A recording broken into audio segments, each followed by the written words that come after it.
Kita akan sharing firman Tuhan yang saya sudah siapkan dari apa yang Tuhan taruhkan di hati saya beberapa waktu lalu untuk disampaikan malam ini. Temanya adalah Yesus datang dan hidupku diubahkannya. Ayo sama-sama kita baca dengan suara yang kompak. Yohanes 10 ayat 10b. Sama-sama 2, 3. Aku datang supaya mereka mempunyai hidup dan mempunyainya dalam segala kelimpahan. Ya, kita ambil yang B. Kalau dari A-nya lengkapnya begini. Iblis datang untuk mencuri, membunuh, membinasakan. Tapi yang B-nya kita mau bahas, firman-Nya bilang begini. Firman-Nya bilang begini, aku, kata Yesus, aku datang supaya mereka, yaitu saudara dan saya, mempunyai hidup dan mempunyainya dalam segala kelimpahan. Apa artinya ayat yang singkat ini, saudara? Tuhan datang ke dunia supaya saudara dan saya memiliki hidup. Tapi bukan hidup sembarang hidup, saudara. Karena banyak manusia itu terlihat hidup, tapi ternyata mati, saudara. Bisa kerja, bisa ngomong, bisa beraktivitas, ternyata mati, saudara. Dia nggak bisa dengar suara Tuhan, dia nggak bisa rasain hadirat Tuhan, dia nggak tahu Tuhan maunya apa dalam hidupnya. Akibatnya hidupnya menderita. Nah, bukan ini yang Tuhan mau. Tuhan datang, Tuhan ingin kita memiliki hidup dan hidup dalam segala kelimpahan. Kata mereka di situ, yaitu saudara dan saya. Saudara dan saya, supaya saudara dan saya memiliki hidup dan mempunyainya dalam segala kelimpahan. Kelimpahan apa, saudara? Ini bukan bicara harta, saudara. Bukan. Termasuk harta, tapi tidak hanya bicara tentang materi. Terlebih yang Tuhan ingin berikan adalah kelimpahan dalam berbagai hal kebaikan Tuhan.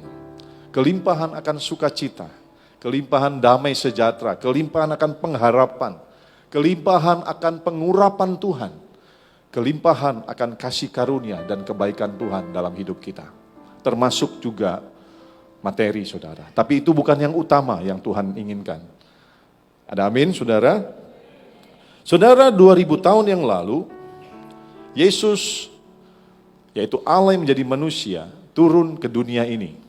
Dan kita merayakannya malam ini sebagai malam Natal, malam hari kelahiran Yesus.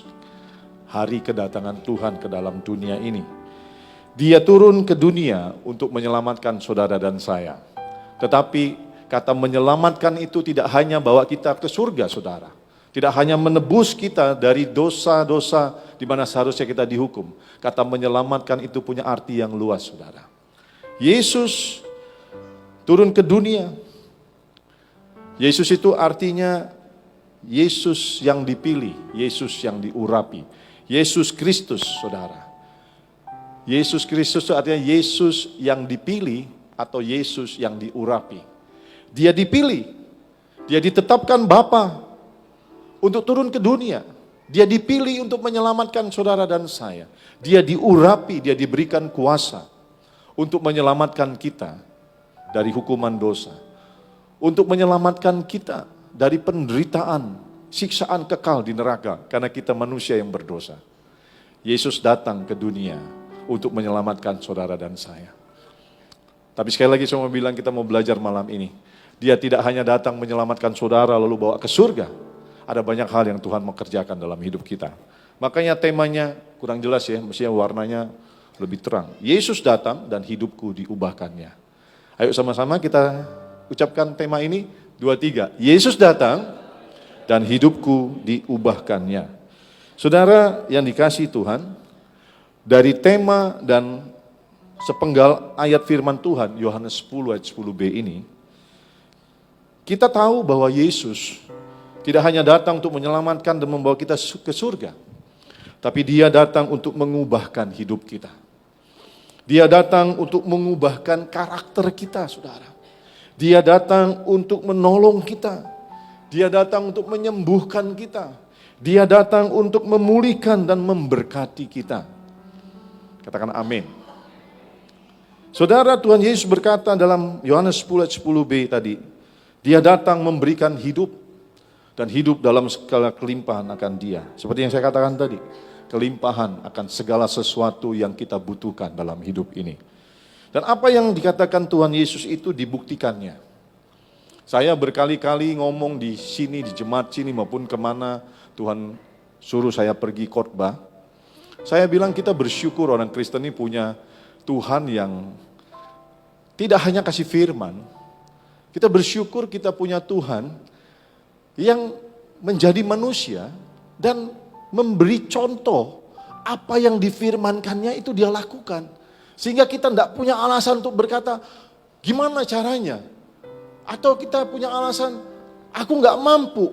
Karena Yesus sendiri, dia menjadi manusia, sama seperti saudara dan saya. Dia 100% manusia, dia 100% Allah, bedanya dia nggak bikin dosa, saudara. Dia bisa marah, waktu dia di bait Allah lihat orang berdagang, dia marah, dia usir itu para pedagang. Dia bisa marah, saudara. Dia bisa sedih ketika Lazarus mati, dia sedih. Alkitab menuliskan, dia sedih, saudara. Dia bisa lapar, saudara. Satu kali dia ketemu muridnya, dia bilang, ada makanankah untukku? Dia bisa lapar. Dia 100% manusia, dia bisa takut dan khawatir. Malam sebelum dia disalibkan di Taman Getsemani, dia berdoa kepada Bapa, Bapa sekiranya cawan ini lalu daripadaku. Dalam keadaannya sebagai manusia, dia mengalami kekhawatiran. Tapi bedanya, dia juga 100% Allah. Saudara. Nah, saudara yang dikasih Tuhan, kita punya Tuhan yang hebat, yang sempurna. Yang dia tidak hanya perintah-perintah, tapi dia kasih contoh bagaimana melakukannya. Sehingga kita bisa melakukan apa yang dia perintahkan, mencontoh apa yang sudah lebih dahulu dilakukan oleh Tuhan. Boleh tepuk tangan buat Tuhan, saudara? Nah, saudara, Yesus datang untuk mengubahkan kehidupan saudara dan saya. Yesus melakukan apa yang difirmankannya. Yesus melakukan, membuktikan apa yang dikatakannya. Dalam kitab Matius, saudara,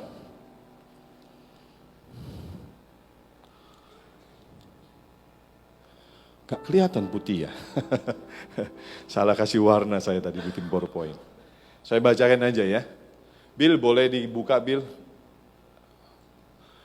ayatnya di kitab Matius pasal 9 ayat 36. Seharusnya saya kasih warna yang berbeda tadi. Firman Tuhan berkata begini, saudara. Demikianlah Yesus berkeliling ke semua kota dan desa.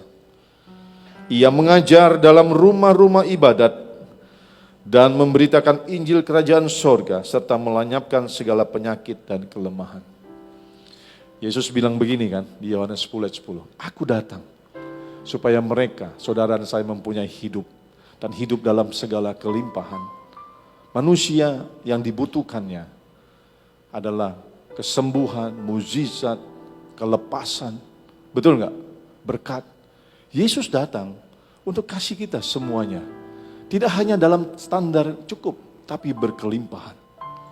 Dan Yesus lakukan apa yang dia janjikan. Alkitab menuliskan dalam kitab Injil, dan ini saya ambil di Matius. Dikatakan Yesus berkeliling dari satu desa ke desa lain, dari satu kota ke kota lain. Dia melakukan apa yang difirmankannya.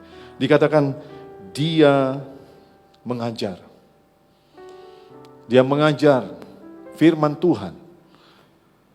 Dia mengajar orang-orang yang sedang dalam keadaan bimbang ragu. Yang tidak tahu kemana harus melangkah.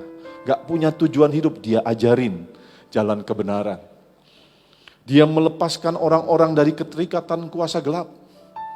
Dia menyembuhkan orang-orang yang sakit, bahkan yang mati pun dihidupkan oleh Tuhan.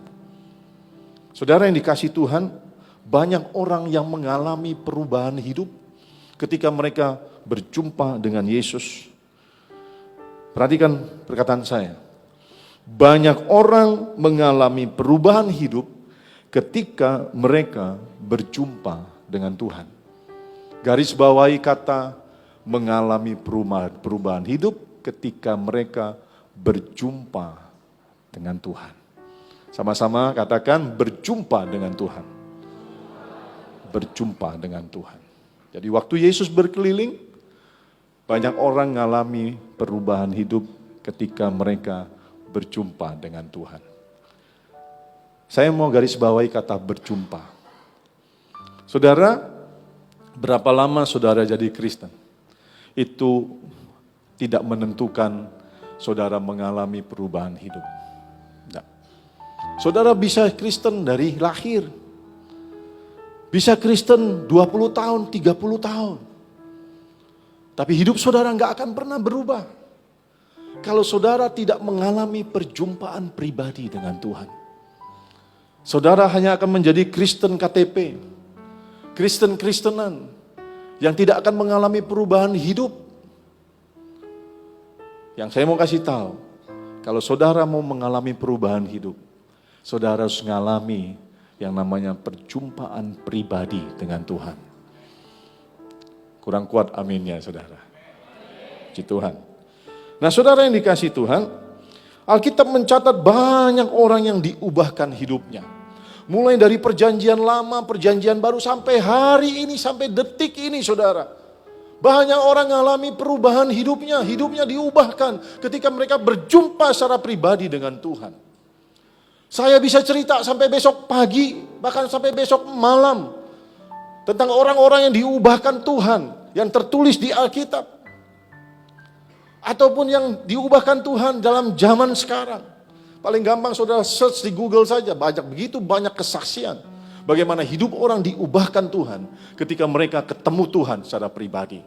Nah itulah yang Tuhan maksudkan tadi dalam Yohanes 10 ayat 10. Aku datang supaya mereka, saudara dan saya, memiliki hidup dan hidup dalam segala kelimpahannya. Saudara, saya bawakan firman ini hari Minggu di Natal GSPDI di tempatnya Mas Christian. Saya kasih contoh yang cukup banyak. Istri saya pulang bilang gini, "Papi jangan banyak-banyak kasih contoh." Saya bilang memang banyak kok contohnya.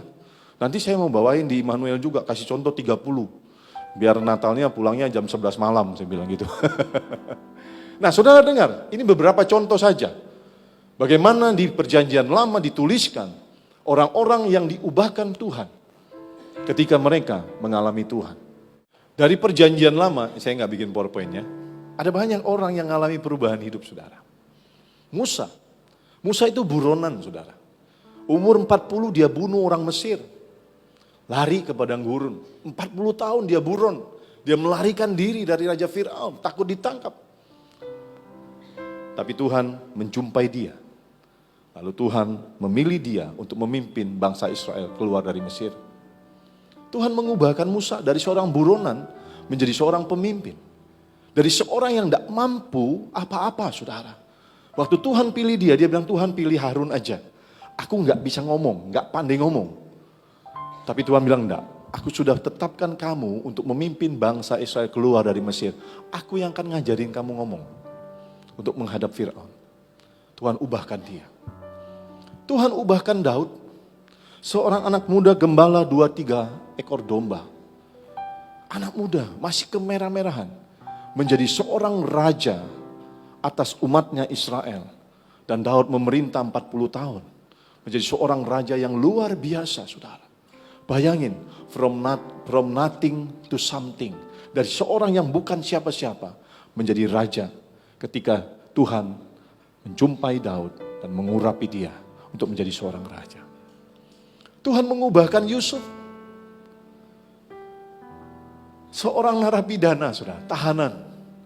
Tuhan mengubahkan Yusuf. Yusuf seorang anak muda yang difitnah oleh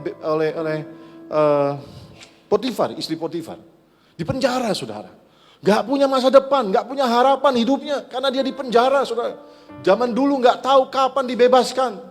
Gak ada pengadilan seperti sekarang, saudara. Dijebloskan saja. Tapi ketika dia mengalami perjumpaan dengan Tuhan. Tuhan berkenan.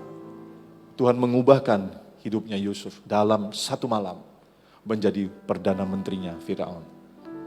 Nah saudara, itu perjanjian lama. Saya bisa ceritakan lagi Gideon dan sebagainya saudara. Perjanjian baru saya tuliskan. Saudara bisa lihat di situ saudara.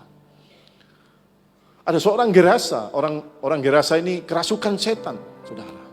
Dia menjadi gila karena kerasukan setan bertahun-tahun. Kalau saudara baca kisahnya dalam Markus pasal 5 ayat 120. Dikatakan bertahun-tahun. Dalam jangka waktu yang lama. Dia kerasukan setan. Dia nggak bisa keluar dari pekuburan itu saudara. Hidupnya menderita, terikat, tidak punya masa depan saudara. Dia menyiksa dirinya sendiri. Tapi ketika dia berjumpa dengan Tuhan. Hidupnya diubahkan Tuhan.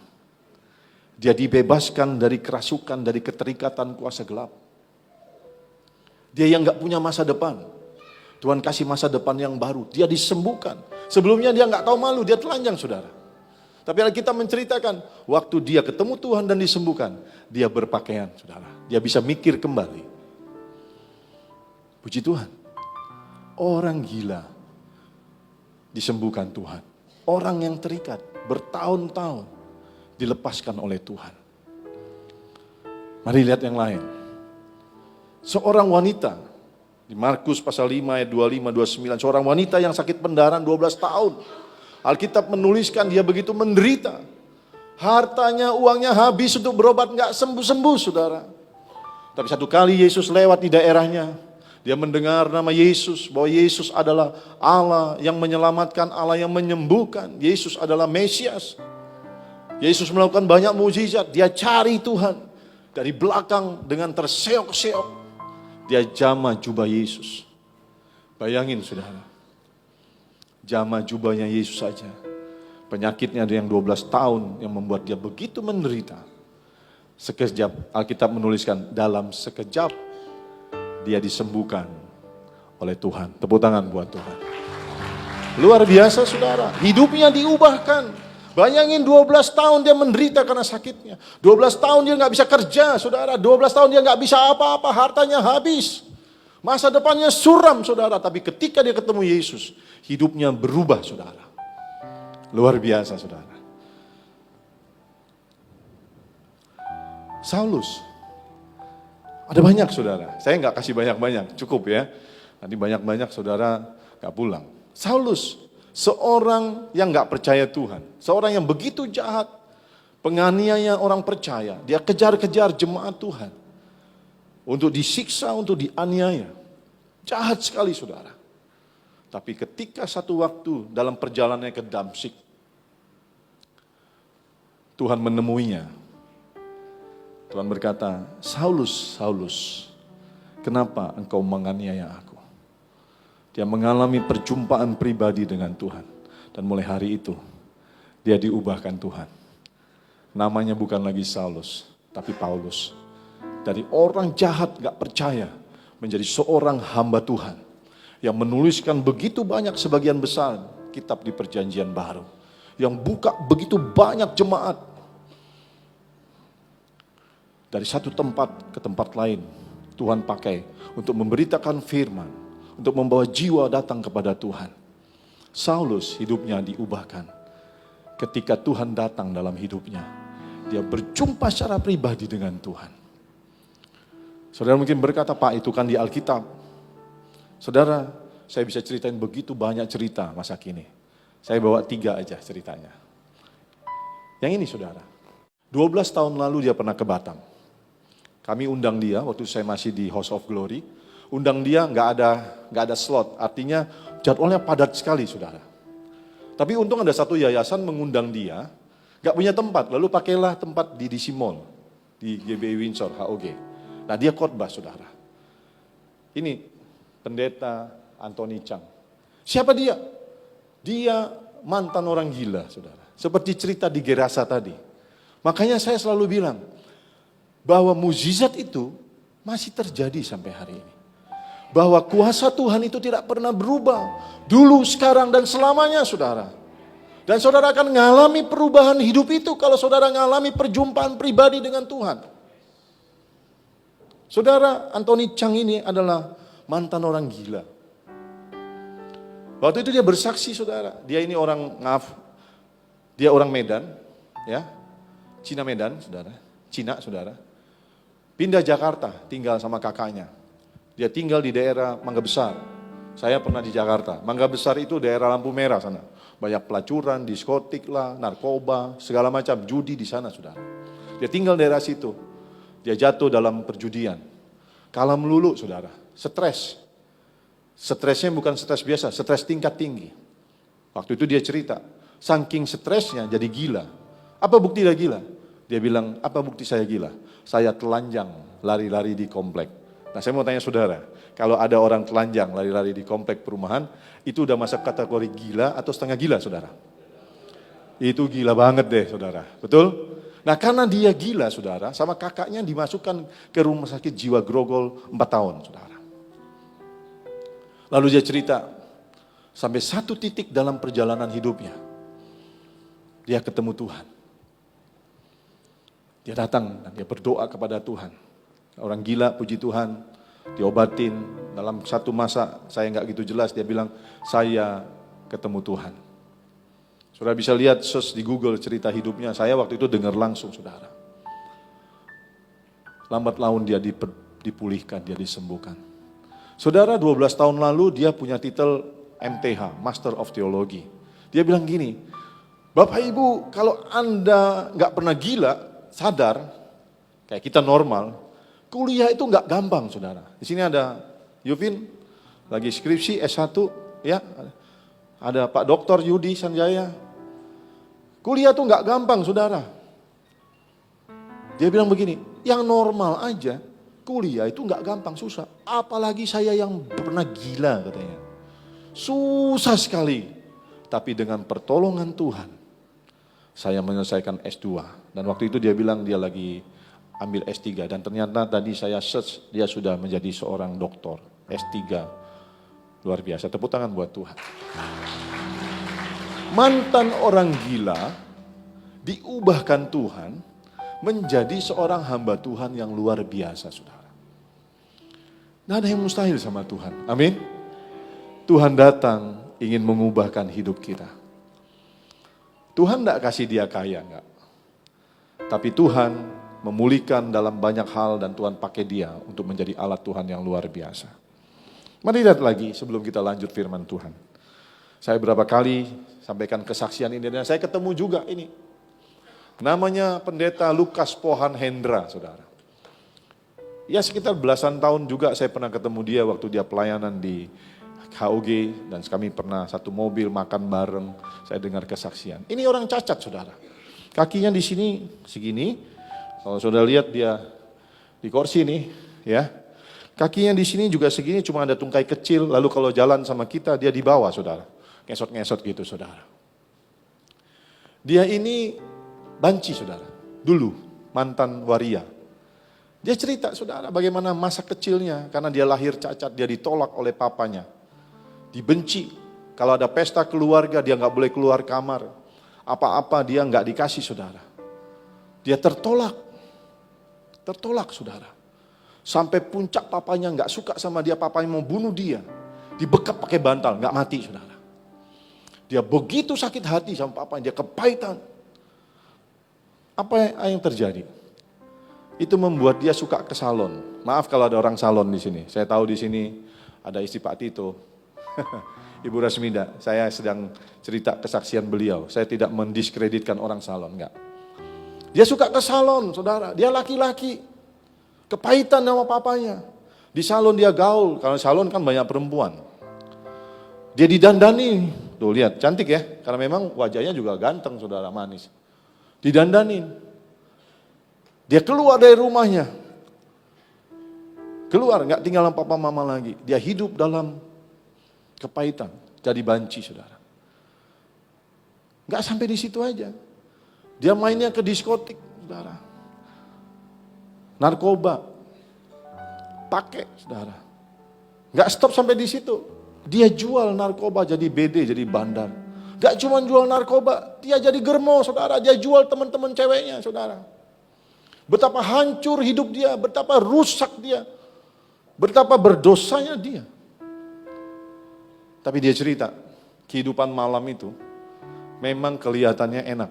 Kelihatannya, saya pernah ngalami hidup seperti itu. Orang dunia bilang begini, nikmat membawa sengsara. Tuh, saya pernah jalanin itu, kehidupan malam. Dia jalanin hidup jadi waria, dia jual dirinya, saudara. Dia jadi pelacur, saudara. Dia jual dirinya, dia jual temannya, dia jual obat, dia jadi germo. Itu membuat dia seperti nggak hidup. Bukan itu hidup, masih bernafas tapi dia mati. Mati akan pengharapan, mati rohaninya, mati jiwanya, saudara. Itu membuat dia menderita. Sampai satu kali dia ketemu Tuhan. Dia ketemu Tuhan. Dia mengalami perjumpaan pribadi dengan Tuhan. Dan ketika dia mengalami perjumpaan pribadi dengan Tuhan, hidupnya diubahkan. Tepuk tangan buat Tuhan. Belasan tahun yang lalu, dia sibuk. Tuhan pakai keliling dari satu kota ke kota yang lain. Untuk ceritakan betapa baiknya Tuhan.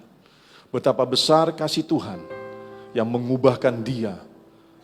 Seorang berdosa yang gak punya masa depan.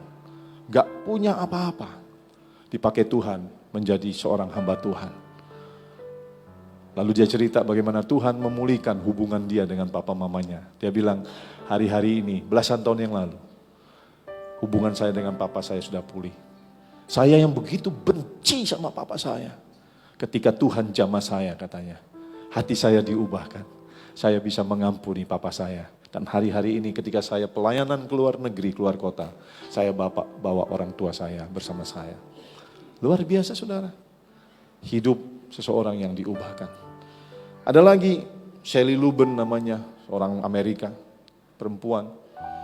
Sama, penari striptis, penari telanjang. Terlibat dalam pelacuran. Dan berbagai hal yang buruk. Tapi ketika dia ketemu Tuhan, Tuhan ubahkan hidupnya. Dan sampai hari ini dia melayani Tuhan dengan luar biasa. Saudara yang dikasihi Tuhan, ada begitu banyak cerita saudara tentang bagaimana orang yang berjumpa secara pribadi dengan Tuhan, hidupnya diubahkan. Nah inilah tujuan utama Tuhan datang ke dalam dunia ini saudara. Dia ingin menyelamatkan kita, bawa kita ke surga. Dia ingin tebus kita dari hukuman kekal di neraka. Tapi selama kita hidup di dunia ini, dia ingin mengubahkan kita saudara. Dia ingin mengubahkan saudara dan saya. Dia ingin mengubahkan hidup kita saudara yang amburadul, yang babak belur, yang penuh dengan masalah, yang penuh dengan penderitaan, penuh dengan kekacauan. Dia ingin mengubahkan hidup saudara dan saya. Ini berita baik buat saudara dan saya. Ini Injil itu kabar baik. Yesus datang ke dunia itu kabar baik. Yesus mau mengubahkan hidup, memulihkan kita, itu kabar baik saudara. Amin. Nah saudara, Tuhan mau mengubahkan saudara dan saya menjadi ciptaan yang baru di dalam Dia. Katakan menjadi ciptaan yang baru di dalam Dia, dalam Tuhan. Garis bawahi kata di dalam Tuhan. Ya. Jadi waktu kita masuk step pertama, berjumpa dengan Tuhan. Kita yang dulu di luar, berjumpa dengan Tuhan.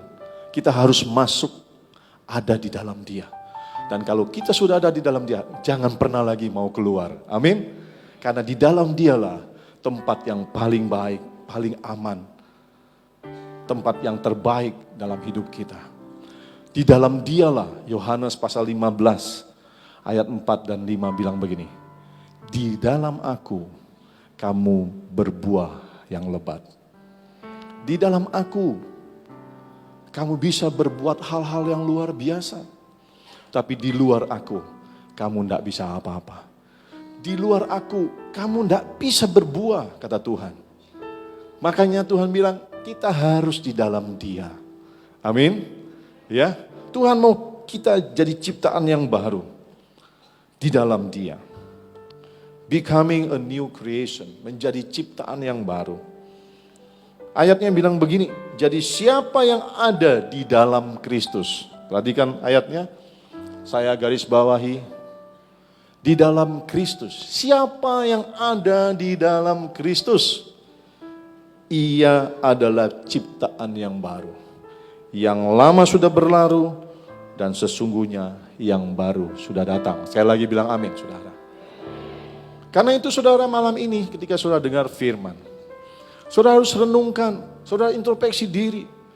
Sekian lama aku jadi Kristen, aku sudah ngalami belum perjumpaan pribadi dengan Tuhan? Aku ini ada di mana? Apakah posisiku sudah benar di dalam Tuhan atau di luar Tuhan? Atau kita seringkali keluar masuk sesukanya aja? Sehingga hidup kita nggak pernah berubah, muter-muter terus. Saudara yang dikasih Tuhan, biar malam ini menjadi momentum bagi kita untuk mengambil keputusan. Mulai malam ini dan selanjutnya, aku mau di dalam Tuhan. Supaya aku bisa menjadi apa yang Tuhan mau. Saudara, firman berkata, jadi siapa yang ada dalam Kristus, ia adalah ciptaan yang baru. Yang lama sudah berlalu. Sesungguhnya yang baru sudah datang. Sekali lagi dengar baik saudara. Yesus datang ke dunia ini, dia ingin menyelamatkan kita, dia ingin menolong, dia ingin memulihkan, dia ingin menyembuhkan, dia ingin memberkati, dia ingin mengubahkan hidup kita seperti yang sudah ditetapkan dan direncanakannya. Yeremia pasal 29 ayat 11 bilang begini, rancangan Tuhan atas saudara dan saya, rancangan masa depan yang penuh dengan damai sejahtera, penuh harapan bukan rancangan kecelakaan. Kalau saya suka doa menyebutkan ayat itu, saya suka tambahin saudara.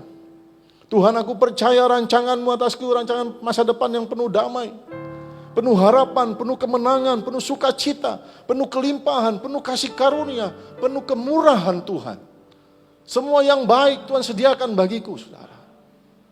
Dan itu memang keinginan Tuhan atas hidup kita. Amin. Masalahnya saudara, seringkali kita nggak mau dekat sama Tuhan. Kita jadikan Tuhan nomor 7, nomor 8 dalam hidup kita. Makanya saya melihat banyak orang Kristen hidupnya nggak berubah. Muter-muter di kesulitan, muter-muter di masalah, nggak pernah ada berubah saudara. Saudara yang dikasihi Tuhan, Tuhan mau mengubahkan hidup kita. Tuhan mau memulihkan, Tuhan mau menolong kita. Itu janjinya. Tapi kita nggak boleh fokus kepada hal-hal duniawi. Saudara, sekali lagi, Tuhan mau memberkati, Tuhan mau mengubahkan. Tapi kita nggak boleh fokus kepada hal-hal duniawi yang bersifat sementara. Tuhan mau kita fokus kepada hal-hal rohani yang bersifat kekal. Makanya perhatikan saya, ini penting. Kalau engkau mau hidupmu berubah, jangan ubah dari luar, gak ada gunanya. Ubah hidupmu dari dalam, katakan dari dalam. Kurang keren, tangan kanannya angkat. Bilang begini, ubah dari dalam. Gitu. Pegang dada, ubah dari dalam. Gitu. Sekali lagi, ubah dari dalam. Gitu. Ya, bukan dari luar ke dalam, tapi dari dalam keluar, saudara. Itu yang Tuhan mau. Rohanimu berubah, karaktermu berubah, tujuan hidupmu berubah, cara hidupmu berubah. Ketika dari dalam berubah, maka yang luar mengikuti. Tapi kalau engkau memulainya dari luar ke dalam, gak ada gunanya. Engkau kumpul harta yang banyak, jabatan kau kejar, segala sesuatu yang dari luar, gak ada gunanya. Karena itu sifatnya sementara. Engkau akan tinggalkan. Tapi yang dari dalam, rohani, hal-hal surgawi, itu punya nilai yang kekal, saudara. Amin. Itu punya nilai yang kekal. Firman Tuhan bilang begini, apa gunanya engkau memiliki seisi dunia ini kalau jiwamu binasa? Tuhan tidak mau. Tuhan tidak mau. Saya ikut Tuhan sudah cukup lama. Saya melayani dari tahun 97 akhir sampai hari ini. Babak belur waktu saya lahir baru. Saya tukang judi, saya terikat narkoba, banyak hutang, tukang zina, segala dosa saya lakukan, menderita saudara. Tapi ketika saya memutuskan, berkomitmen ikut Tuhan sungguh-sungguh, saya mau berubah, saya mau taat, saya mau belajar melayani Tuhan. Tuhan ubahkan dari dalam, tujuan hidup saya berubah, cara hidup saya berubah, kebiasaan saya berubah. Maka yang lain, yang eksternal itu juga Tuhan ubahkan. Ini yang Tuhan mau saudara. Nah saudara yang dikasihi Tuhan, Tuhan mau mengubahkan karakter kita, agar kita memiliki karakter Kristus. Kita meninggalkan karakter lama kita yang egois, emosional, serakah, greedy dan lain-lain saudara. Tuhan mau mengubahkan tujuan hidup kita, agar tujuan hidup kita tidak berorientasi kepada dunia yang sementara, tapi kita berubah memiliki tujuan hidup surgawi yang bernilai kekal. Tuhan ingin kita meninggalkan cara hidup kita yang lama, yang gak sungguh-sungguh ikut Tuhan, yang suka-sukanya aja, yang gak mau melayani, gak mau berkorban, gak mau taat. Tuhan mau kita tinggalkan cara hidup kita yang lama. Makanya saya bilang tadi, Natal itu bukan sekedar perayaan saja setiap tahun, tapi Natal seharusnya menjadi momentum bagi kita untuk mengambil komitmen baru. Aku mau ikut Tuhan lebih sungguh lagi. Amin. Aku gak mau lagi main-main. Aku gak mau lagi bikin dosa. Aku gak mau lagi malas, gak mau lagi suka-suka ikut Tuhan. Tapi aku mau sungguh-sungguh ikut Tuhan. Aku mau melayani Tuhan. Saudara yang gak pernah pelayanan, gak mau pelayanan. Tahun ini, Natal ini bilang, aku mau melayani. Itu yang Tuhan tunggu. Saudara nyanyi, haleluya, puji Tuhan, jingkrak-jingkrak Tuhan senang. Tapi Tuhan jauh lebih senang kalau hidupmu berubah pulang dari tempat ini. Amin. Tepuk tangan buat Tuhan. Sebentar lagi, saudara. Berapa banyak di antara saudara yang malam ini mengalami masalah? Ada yang mungkin mengeluh, aku susah sekali Pak, lepas dari dosa. Ada kebiasaan-kebiasaan dosa yang masih aku lakukan, susah lepasnya. Pak, susah kali ini ada kepahitan, kecewanya susah lepas. Kepahitan sama suami, istri, orang tua, teman. Kepahitan susah sekali lepas. Membuat saudara menderita karena kepahitan. Atau berapa banyak saudara yang malam ini mengalami sakit penyakit, gak sembuh-sembuh sakitnya. Atau mengalami masalah yang lain, masalah keuangan kah, pekerjaan kah, dan sebagainya. Berapa banyak yang mengalami ketakutan, kekhawatiran, tawar hati, putus asa. Merasa gak sanggup lagi untuk menjalani kehidupan ke depan yang berat. Saudara. Saya gak minta saudara angkat tangan. Saya tahu gak gampang angkat tangan, malu saudara. Apalagi yang punya dosa, gak mungkin angkat tangan. Saya gak minta saudara angkat tangan. Tapi kalau itu saudara yang saya sebutkan, kabar baik malam ini. Ada kesempatan engkau mengalami perjumpaan dengan Tuhan. Ada kesempatan hidupmu diubahkan Tuhan. Jadi jangan lewatkan malam ini. Amin. Ya. Tuhan datang untuk mengubahkan hidupmu. Tuhan rindu mengubahkan hidupmu yang penuh masalah dengan hidup yang penuh sukacita dan damai sejahtera. Tuhan ingin mengubahkan engkau yang sakit menjadi sembuh, sehat, saudara. Tuhan ingin mengubahkan engkau yang putus asa menjadi penuh pengharapan. Tuhan ingin mengubahkan engkau yang letih lesu menjadi kuat dan bersemangat. Tuhan ingin mengubahkan hidupmu yang selalu kekurangan menjadi hidup yang penuh kelimpahan. Tuhan ingin menolong, memulihkan dan memberkatimu. Nah malam ini saudara, mari saudara, saya mengajak saudara, mari datang kepada Tuhan. Buka hati, buka hatimu kepada Tuhan. Malam ini Tuhan ulang tahun, kita rayakan. Biasanya kalau ada yang ulang tahun kita diundang datang, amin.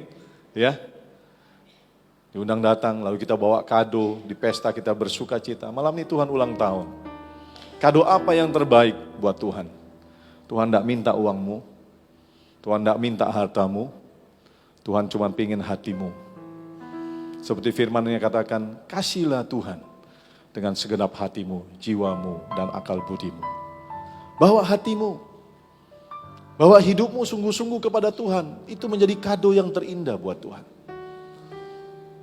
Tuhan bilang dalam Wahyu 3 ayat 20, saudara.